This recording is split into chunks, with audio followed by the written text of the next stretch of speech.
Daily सुविचार या चॅनलवर आपले स्वागत आहे। तर आजचे सुविचार आपण सुरू करूया। बदलण्याची संधी नेहमीच असते, पण बदलण्यासाठी तुम्ही वेळ काढला तर। शरीर संपत्ती ही सर्वात मोठी संपत्ती आहे। कुणाचे भले होत असेल तर खोटे बोलणेही योग्य। कर्म वह आईना है जो हमारा स्वरूप हमें दिखा देता है, इसलिए हमें कर्म का एहसानमंद होना चाहिए।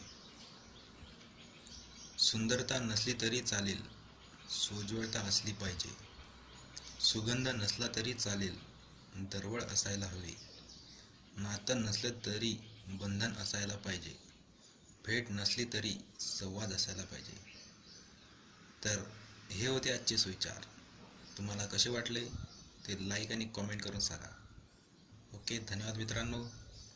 चला उद्या भेटूया नवीन सुविचार घेऊन।